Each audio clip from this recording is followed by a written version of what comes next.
What's up, y'all? I'm just gonna wait a few minutes. Let me set this up a little bit. See if somebody will come in or a couple of people.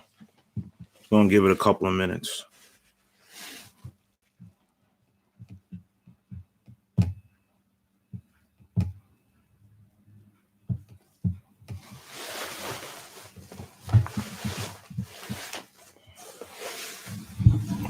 Over.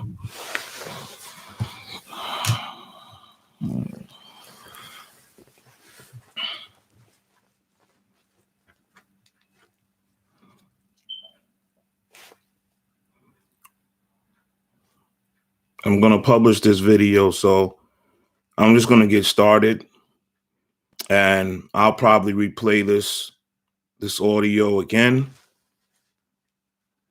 because I'm the only one here right now. But for the sake of the recording, I'm gonna get going and start playing some of FS1 Skip and Shannon clip this morning speaking about Tom Brady's relationship with Bill Belichick. And from the title of the live, I don't know, I can't see it, but hopefully you guys can see it. We're going to be speaking about Tom Brady. We're going to be speaking about the heavyweight division. And we're going to be speaking about the youth in the NFL today and how really the league is in transition. And there's a lot of young players in the league causing a lot of inconsistent play, and half the teams in the league are trying to find themselves and groom quarterbacks and groom young stars that just came out of college. So the league is in transition. We're going to touch on that a little bit.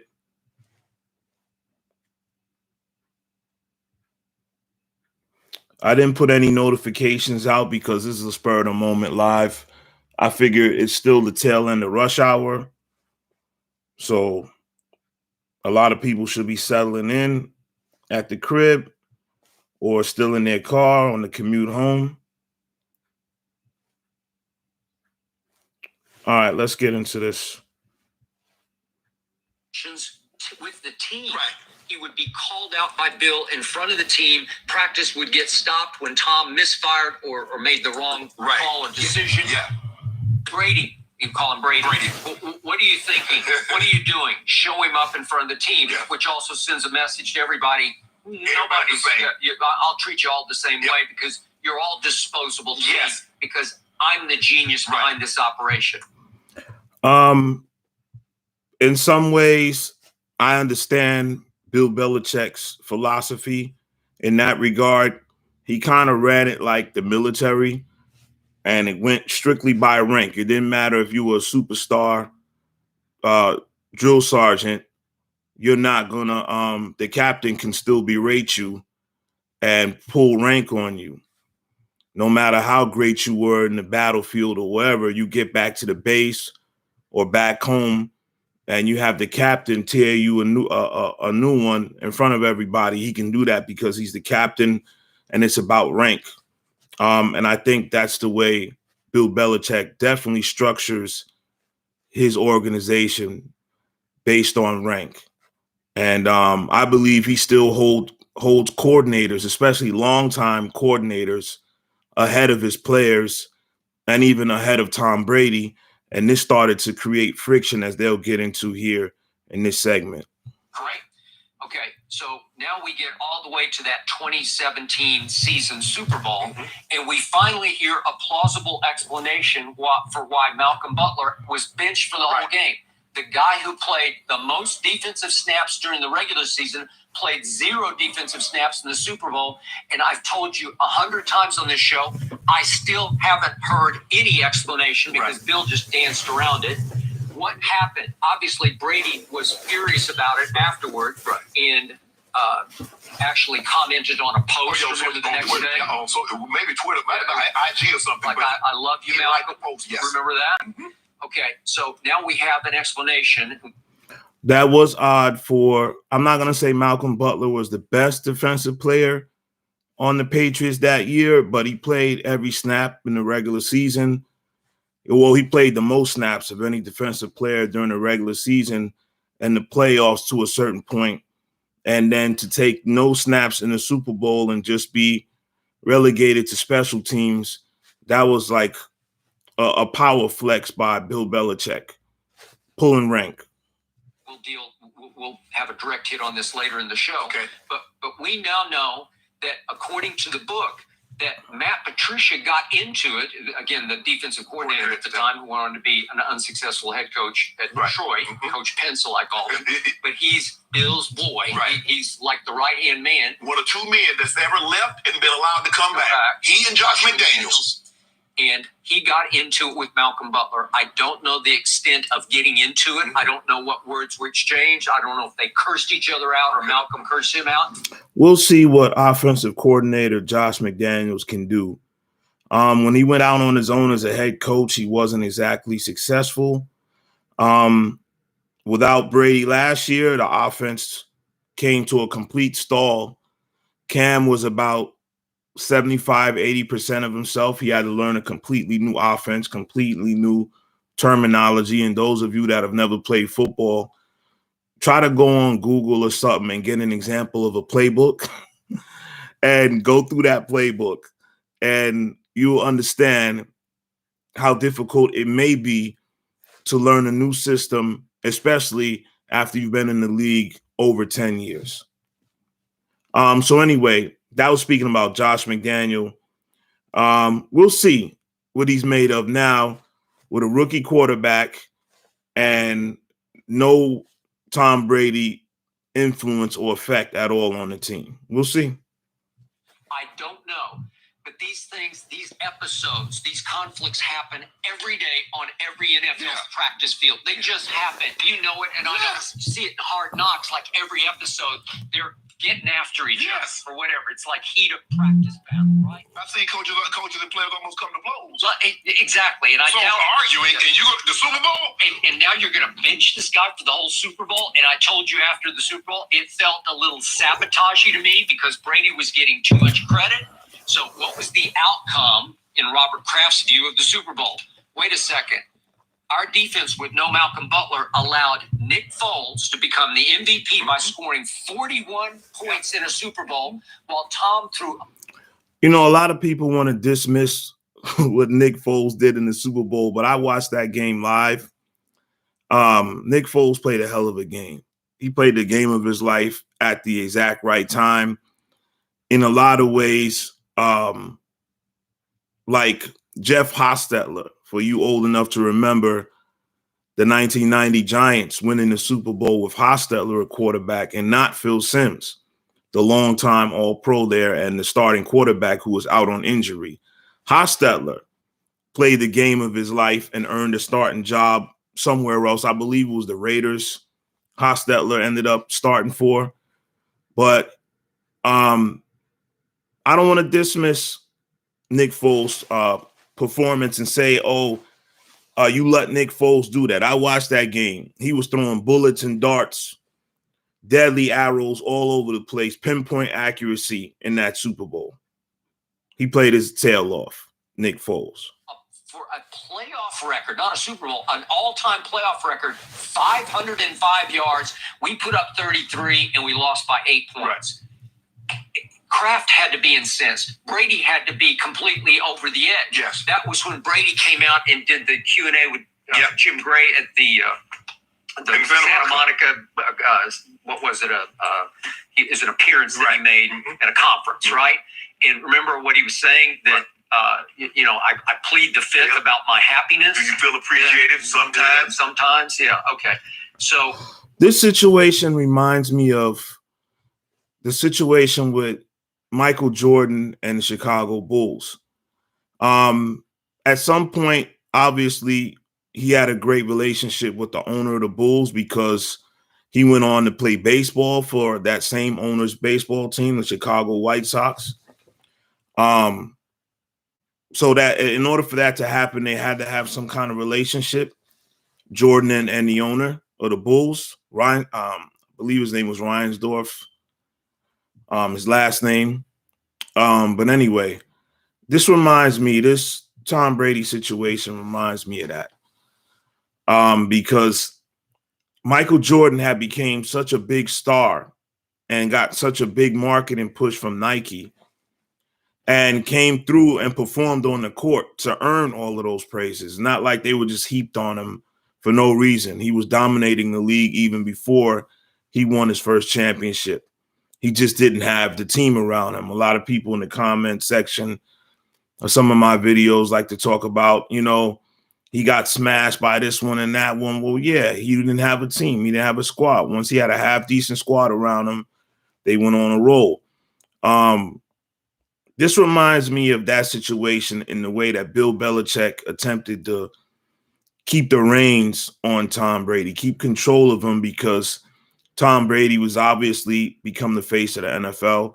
He was obviously the best quarterback in the NFL, and he was winning the most. So I'm thinking Bill Belichick, in order to keep Tom Brady's ego in check, he had to treat him a certain way to keep him always team over Tom, even down to taking lesser salaries when Tom Brady could have easily asked for and would have gotten the most money in football. Let's get back to this. Here's the other big takeaway from this book that is shocking to me. They came back the next year in 2018 when Tom didn't want to play there anymore. And he's speaking about a new book, reveals behind the scenes of Patriots and Belichick during the time Brady tenure. Tom rose above all that and led that team into the AFC Championship game at my homeboy. Yep. And remember what happened in overtime? Again, Patrick didn't get the ball. Right. Tom got the ball. Right. And Tom converts 3 straight 3rd and 10s in the cold and the wind in Kansas City. 1 to Edelman, 2 to Gronk. They pull it off. They go right down the field and score a touchdown, which ended the game.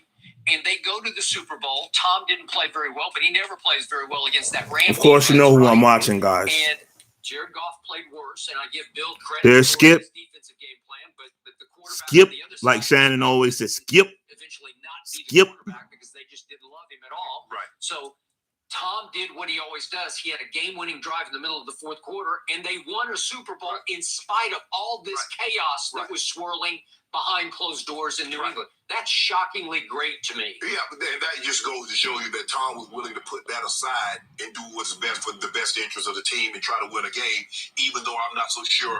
I don't want to use the word despise, but I think I would like to say he had a strong disliking for his head coach.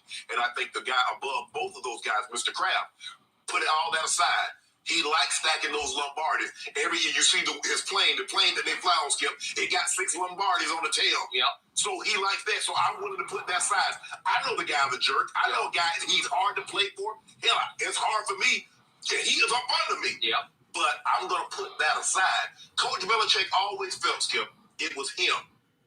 Malcolm Butler is a cog. Because you remember when he inserted him in the game, and that's hearsay, Shannon. That wouldn't hold up in a court of law. You don't know how Bill Belichick felt. that he came back and beat Seattle, Skip. Yep. Malcolm Butler wasn't the starter. He was an undrafted free agent. But the guy that, I forget his name, but he was getting toasted. He inserted him. Malcolm Butler makes the play. He said, see, I can do anything. He started to feel, he's been feeling himself. He said, you know what, Malcolm Butler? You gonna talk to the DC like this here? We gonna sit you down. We so good, we gonna win anyway. That is correct. And that because If that is the case, that goes back again to that military rank. If he did show up the defensive coordinator in front of the team, in front of other players, if he cussed them out, and Bill Belichick felt, okay, you know what? If I let that slide, it'll happen again, either with me, or it'll happen with another coordinator, and I can't let that be a weakness in my empire. I can't have quote unquote replaceable players. See, Tom Brady was one of the few unreplaceable ones. Him, Gronk, a couple others, right? But he felt Malcolm Butler was replaceable. And if that was Tom Brady that would have done the same thing, would he have sat him in the Super Bowl? Of course not. It would not even been a story. It would have been a little footnote. But because you lost, people like, well, hold on. How did the guy that played the most defensive snaps all year not even get a snap on defense? He was relegated to 2 or 3 plays on special teams. How is that possible? He had to answer those questions where had they won, it'd have been Coach Belichick. He finished the starter guy that. So that's the way he viewed it. So this all reminded me of a book I did write about the 1995 Dallas Cowboys who won the Super Bowl in spite of each other. It was chaos behind closed doors. It was Troy Aikman not speaking to Barry Switzer, then the head coach, from December 4th all the way through the Super Bowl. They would not speak to each other, and they won in spite of themselves because they were by far the best team. It was Dion and Michael and Emmett. If Dion had come over from San Francisco, they were that Cowboy team that he's speaking on right now. This is why you have all of these nut job Cowboy fans running around now. They're still in that nostalgia of 1995. All these Cowboy fans, especially if they're over 35, they're living in that nostalgia of 1995. When I will have to admit, you could put that Cowboy team up against any team historically, any team. The 85 Bears, my great Niners, all of those great teams with Joe Montana and Steve Young, the Giants with LT, the Broncos, the Patriots. You could put anybody up against that 95 Dallas team and that Dallas Cowboy team, and that Cowboy team could probably beat anybody. They were that loaded offensively and defensively, especially when they stole Deion Sanders away from my 49ers squad.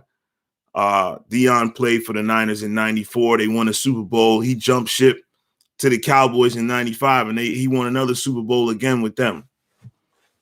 Damn disloyal Deion. Just too great.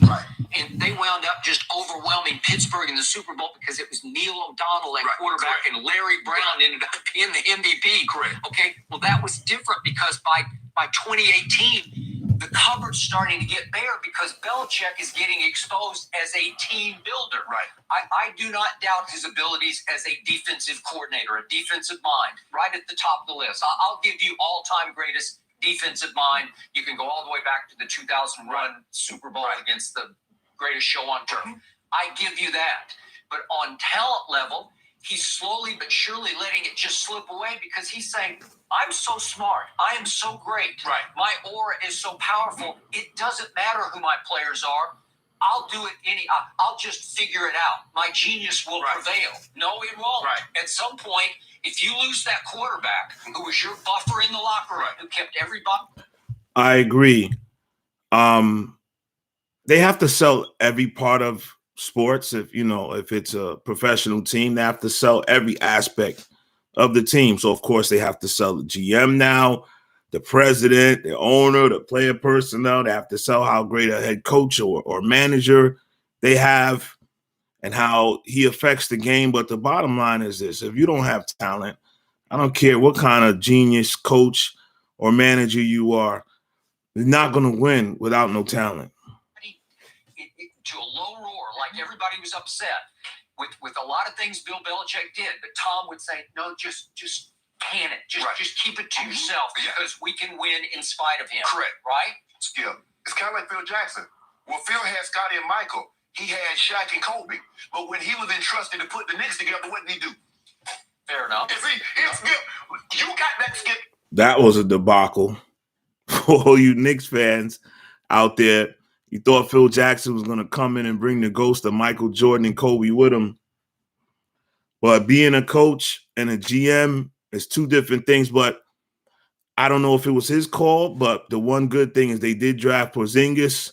It didn't turn out well, but he did do that, at least. A guy like that, it's just like Aaron Rodgers in Green Bay. If we don't think Mike McCarthy is Lombardi or not anything in between. Okay. But when you have a guy like that, you have a Peyton Manning, you have one of these historically transcendent quarterbacks, he can overcome a lot. Okay. And that's what Coach Belichick relied on. He was able to treat everybody else like. That's what Andy Reid is relying on with Patty Mahomes right now. Patty Mahomes can't score 48 points every game. And I hope that Coach Andy Reid gets well. Yeah, because he treated Tom like that. And people are like, well, if Tom don't say nothing, Skip, how can I say something? Everybody talks about when they would go in there trying to get the contract. He said, well, we pay Tom this. We can't pay you more than Tom. That is correct. And there's also the anecdote that Tom finally threw up his hands and said, I keep taking team discounts. Thank you. Hometown discounts. And yet I have no input into how the team is being built. Yes. And it's the air. They really didn't learn their lesson. I'm speaking about the Patriots. They should have learned their lesson when the Colts gave up on Peyton Manning prematurely, went and drafted Andrew Luck.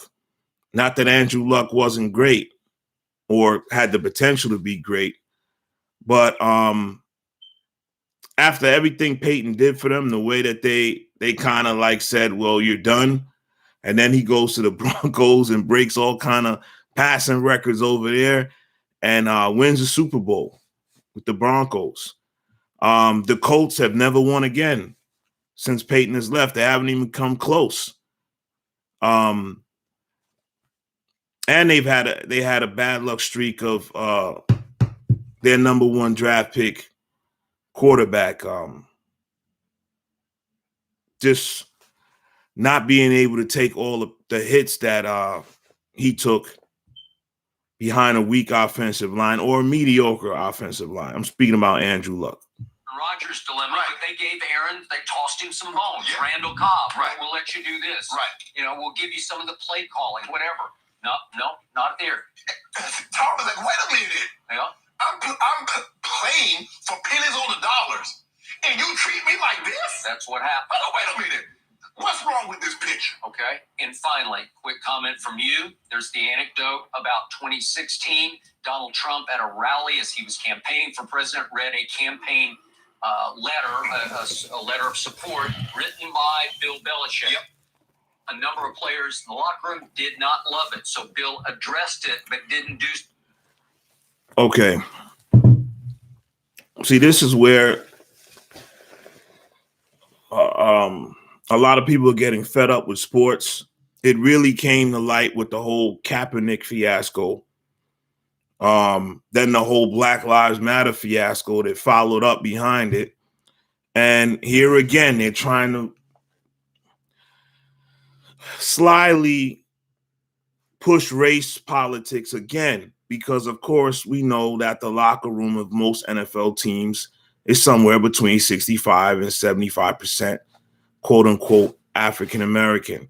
And of course, if you're quote unquote African American, you're supposed to be anti-Trump, according to the media. But they didn't poll every quote unquote African American or black person. Every quote unquote African American or black person is not a quote unquote Democrat or was against Trump. But this is the media narrative that if you were quote unquote black, you were supposed to be against Trump. And this is what he's trying to insinuate by saying the locker room wasn't happy with Bill Belichick's letter of support for President Trump, which has no bearings on football, the NFL, the team, nothing. That's his personal politics. If the players didn't like it, shut up, go home and cash the checks. That's his personal politics. They had theirs, have nothing to do with football. So convincingly in the locker room, and there was still some real misgiving about, wait a second, he did that for him? Correct. Right? I'm not surprised at all, Skip, because let me tell you something how this thing works. You're not just writing a letter for somebody. I'm not just going to take my time and write a letter for someone that's not Darryl McCormick, that's somebody that's not Keith Burns, or a very, very close friend. So for him to, in that setting, and the guy read it, come on. And them guys looking at you say, he didn't explain it because, like you said, Skip, I don't. I think Shannon be pump faking a lot of times with his quote unquote political stances on this show. Shannon Sharp, don't be fooled, people. He has a very conservative viewpoint. I don't believe Shannon Sharp is very liberal at all. He will try to act liberal on the show, but I bet you if you saw him cast his vote, allegedly, he voted for Trump. I believe that allegedly. They believe like when he's telling them if we do this, and there's nothing wrong with that. But I don't know how much else comes out of his mouth that they believe. I believe very little because Tom says I only say 10% of what I'm actually thinking. Well, Coach Belichick says zero. Zero. I would agree. It's a big fat 0%. Big fat zero. Yep. So Skip, for me, the reason why I said it was a 1, and I think you understand. You know who Coach Belichick is because you've been saying it for the. I do like Bill Belichick's media style. He is like a military general. He only gives information that's absolutely pertinent and necessary for the media and not a bit more. Why should he get up there and tell you, oh yeah, well, Gronk's got 3 ribs. It's really bothering him on the right side. Tom's wrist has been hurting him all week. This guy's, he can't really run his normal 4.4 speed because his ankle is killing him. Why would he get up there and say that? But this is the dumb questions the media ask. They want you to spill the beans on your team. And because they never get anything from Belichick, this is how, they say, oh, he gives you 0. Yeah, football is like war. He got scoundrel in him. He got scoundrel. Maybe people didn't know he was this big of a scoundrel. Yep. But given his history, I got 20 years body of work that says, okay, yeah, that's him. That's him. Hey, I can see him doing it. This is, I don't care what anybody says. This is not a Tiger Woods moment. Because Tiger Woods' public persona. Why that? You want to talk about a shocker. Right. Coach Belichick, you see how cold and how callous he is. And I don't know how shocking it was to find out that Tiger Woods was an actual man.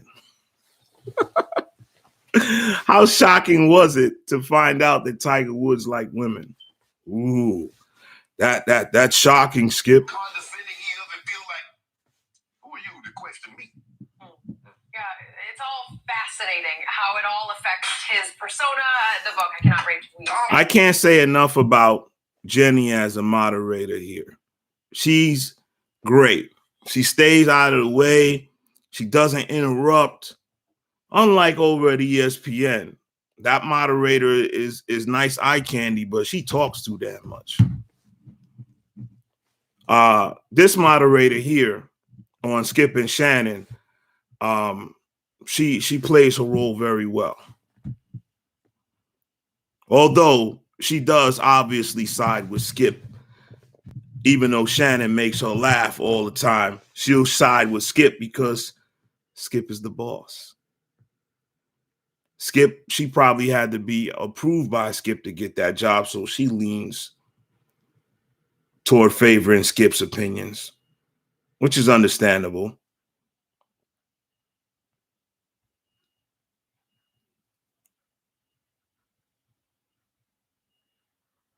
So here is first things first, speaking about and talking to Eric Mangini, former coordinator of the Patriots. Get a $20 Best Western gift. First things first, talking about the most anticipated family reunion in years. Bucs Patriots, Brady Belichick, friends and or foes, we'll never really know. Fox Bet Sportsbook has Tampa favored by 7 points Sunday night in Foxborough. So much. All of this because, as you guys may know, Tom Brady's going back home to Foxborough to play against his old team, the New England Patriots. And this might be the most highly rated football game in many years. This might actually get more ratings, or it might get close to Super Bowl ratings, this game. I'll be watching. Between coach and quarterback, they only dominated the league for like 20 years. So it only makes sense the mind games between the two will be on point as soon as Tom steps on the... Well, they know each other inside and out. So there will be no surprises on Sunday between either one of them. Bill Belichick knows Tom. He knows his strengths and weaknesses, just the way Tom knows Bill's. So it's going to be very interesting, especially since Tom obviously has the superior team. Sunday night, just ask Bill Belichick. Certainly Tom has an intimate knowledge of everything that we do here, more so than any other player in the league by far. So I'm sure he'll use it to his advantage. I would expect him to. You know, I don't think it would be in our best interest to go in there and do everything different than we've done it all year. I think what we need to do is continue to do things we do and do them better. That would help us more than anything else. So we'll try to do. Such a zealous man. And with that, we welcome in our coach. What do you want him to say? He just told you. He knows Tom Brady knows everything about him. So he's going to use it to his advantage. The only thing Bill Belichick can do and his team is try to execute. Our mind game specialist, our big game guru, former Patriots coach, Eric Mangini. Coach! I don't know how this guy, Eric Mangini, keeps getting TV time. He's not that great on television. Is he knowledgeable about football? Obviously. He was a coordinator and a head coach. He flamed out with the Jets. The man genius, they started calling him after he won a few games in New York. Jets fans got hyped. And he flamed out. So I really don't know, without any real success for the Jets. He went on to get another head coaching job. And he might even had two other. He might even had 3 head coaching jobs, but he at least had another one after the Jets. I believe it was the Browns. You know, how does, just because he belongs to Bill Belichick's coaching tree, he's on television. I don't see anything special about quote unquote man genius. But let's take a listen. Good morning to you. Welcome. What is Belichick telling his team as they head into Sunday's game? I have to imagine it's something more than, if you guys get a chance, can you please do me a solid and beat Brady? I feel like it's more complicated than that. Yeah, it might be a little bit more specific than that. It's so strange to talk about New England upsetting Tampa Bay, especially considering the fact that they're home. There's so many intriguing things about this game, but let's start with New England's offense and what they're going to have to do to beat Tampa, and it starts with Mac Jones, and he's really going to have to be able to deal with pressure and tight. This is Mangini. They haven't given up a ton of sacks, but they're one of the worst teams in the league in terms of quarterback hurries and the amount of times he's getting hit. So what happens with young players is when they show a weakness, everybody's going to attack that weakness until you show that it's fixed. And the tight man coverage, people are going to play that until you show that you can take advantage of it and actually throw the ball down the field. So let's take a look at a play from the New Orleans game. And in this example, New Orleans gets up and they've got 8 potential blitzers that can come. So they can bring pressure from a lot of different ways, and that's something that Mac Jones has to sort out at the line of scrimmage. And then there's the tight man-to-man coverage. And the reason you like this is because now there's no easy and quick answers for Mac Jones. He can't just get rid of the ball right now. So he's got to hold the ball a little longer, and New Orleans ends up only bringing 5 players. But you can see as he tries to step up, he gets hit, the ball flutters, and now it's an interception. And this is going to continue to happen.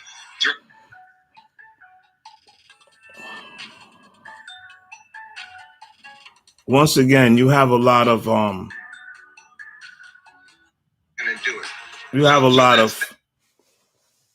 young players in the league. You have a lot of rookie quarterbacks that have thrown into starting situations where normally in the NFL, they just don't throw rookie quarterbacks into the mix unless you're usually the number 1 pick or you're very high in the draft. But now teams are so thirsty for success at the quarterback position that they'll take a guy that played 2 years at college, and throw him into the starting lineup against the Wolves of the NFL before his body is physically ready. And definitely his mind is not ready for the speed of the NFL game. But this is going on all throughout the league. It's one of the topics I wanted to cover, is the young players in the NFL in general. And I guess I might as well segue into that. The league is very young right now, and you're seeing a lot of up and down play, a lot of sloppy offense, a lot of teams trying to figure out their identity. So the guys that have that quarterback position solidified and their teams have some veterans that still have something left in their body to give, they're the ones to put your money on. The Tampa Bays, the Baltimore Ravens, the Chiefs, the Rams. This is the Bills, because Josh Allen is ready now. He's not a project. He bust out last year. Of course, we know Mahomes has never been a project. He came out slinging. Lamar Jackson is no longer a project. He's ready to go. The guy Kyler Murray or whatever, I think that his name is Kyler Murray, and for the Cardinals, he's ready to go. This is like his 4th year. He's no longer a project. So you have some of those guys that are ready to take the next step. Of course, you had Deshaun Jackson, but he's not even playing for obvious reasons. But other than that tier, you have the aging quarterbacks of, Russell Wilson. You got the Aaron Rodgers. You got Tom Brady, and you got Matt Stafford, who's going to have a great year with the Rams this year. He finally has a team around him. He's a Hall of Fame talent, but he's never had a team around him, and now I think he's going to show out. But other than that, you have a handful of teams that have rookies or second-year guys playing the quarterback position, playing the wide receiver position, in the defensive backfield. You got a whole lot of inexperienced safeties and corners. And along with the rule changes, now you have quarterbacks bombing away. If you don't throw for 300 yards in this day and age, then you're not passing the ball well at all. You're struggling. You better be at rush for over 200 yards if you didn't throw for 300 in today's game. What else I want to speak on here? Let me find some audio for y'all or some video.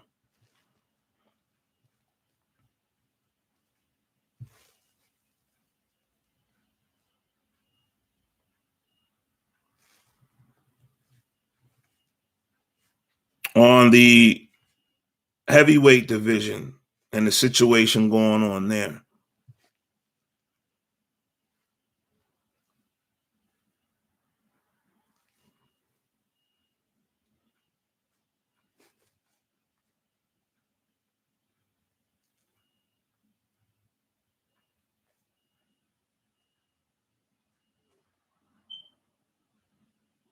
Anthony Joshua was considered one of the top 3 heavyweights in the division, along with Deontay Wilder and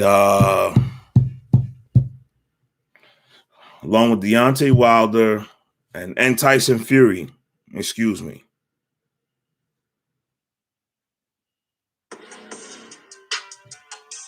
So I'm going to pull some highlights up of the latest fight between Anthony Joshua and Alexander Usyk.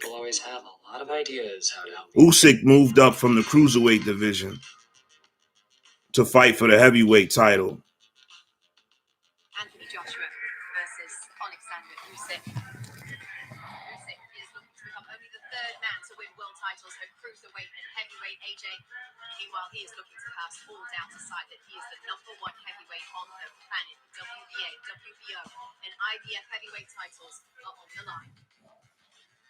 One of the best heavyweights in recent memory, a chance to prove it again tonight, but he faces what many consider to be all around his toughest challenge yet. Alexander Usyk from the Ukraine, and here we go. What's obvious from right here, you can see the size difference. This is what I expected from Anthony Joshua to come to the center of the ring, but good backhand from Usyk. Good shot. Joshua is the quote unquote black guy from England in the white shorts, and Usyk is the shorter, smaller man. Usyk wins this fight by unanimous decision, I believe, because many believe Joshua didn't press him and exert his size and his strength over Usyk.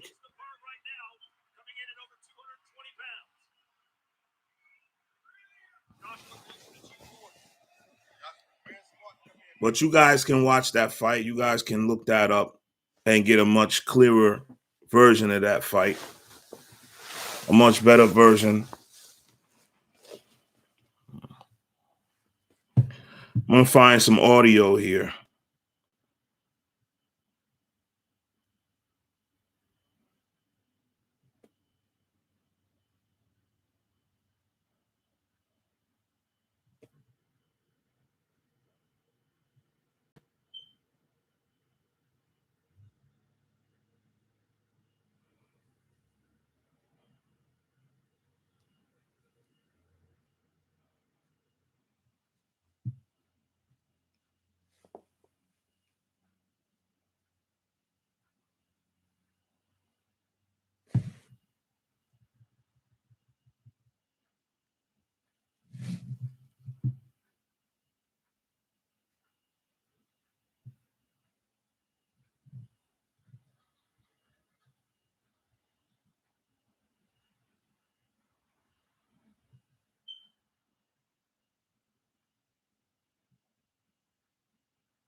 I'll let you guys hear from someone who's a far more boxing aficionado than I am, Mr. Roy Jones Jr. Let's hear what he has to say about this Anthony Joshua fight.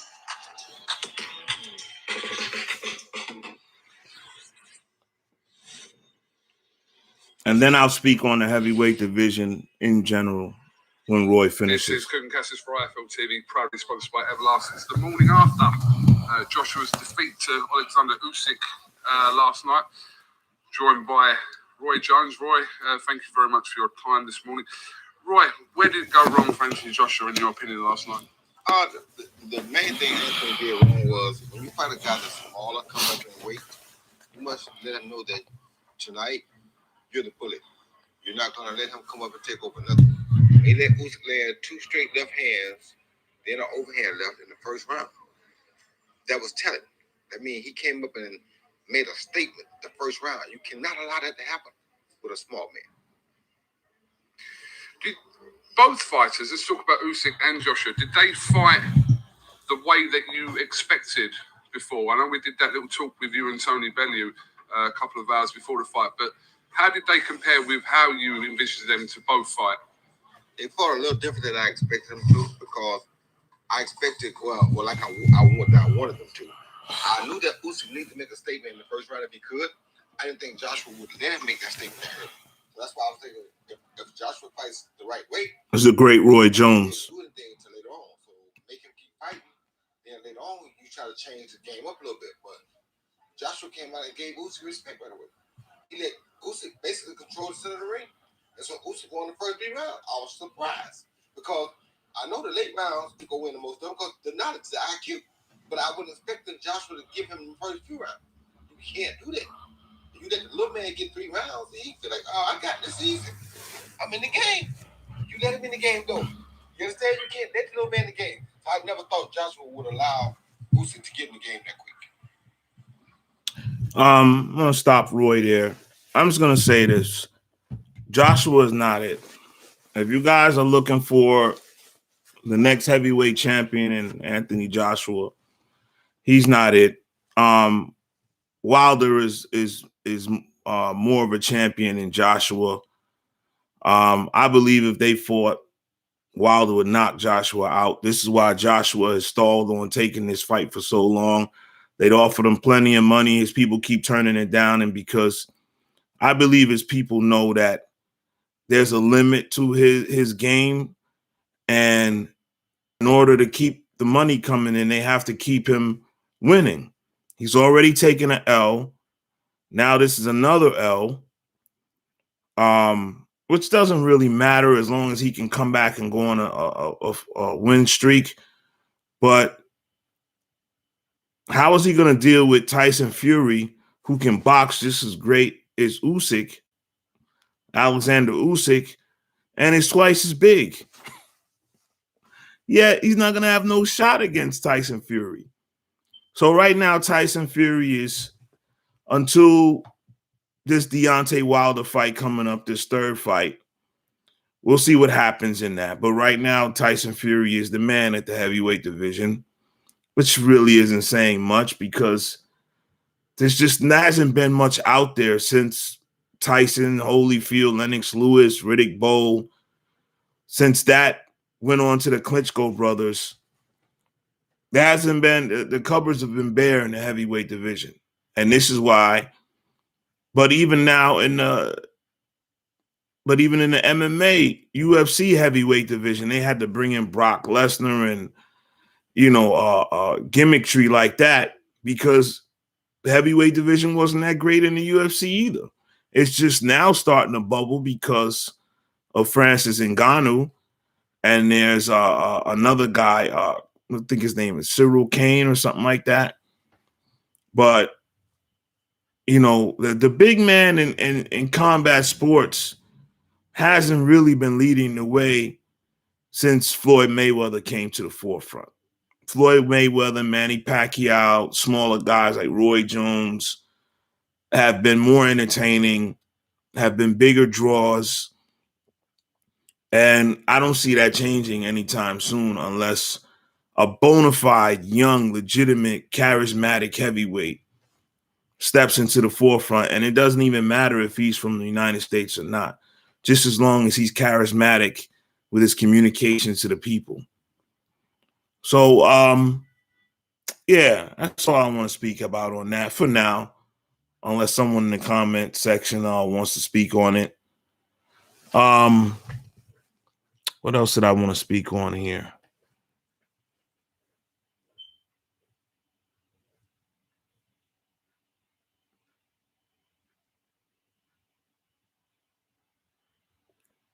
I think I've covered about everything that I wanted to cover. I'm opening up these lives for the people that do go back and forth with me in the comment section, have the opportunity to speak with me live. I'll continue to do this. I'll probably come back tomorrow, maybe in the morning. I'll do a live in the morning and see what happens. And I'll try to set them up so you guys get notifications in the future. This was just me doing another impromptu live. I did my first one yesterday. Thank you for everyone who watched that. Please like, share, subscribe, of course. And we're gonna get better and better. I'm gonna have speakers that come on here and do lives with me. I'm gonna have some of you call in and do some lives with me. And we can chop this all the way up, man. So until next time, which will be a short time. Peace. I'm gonna end this here for now.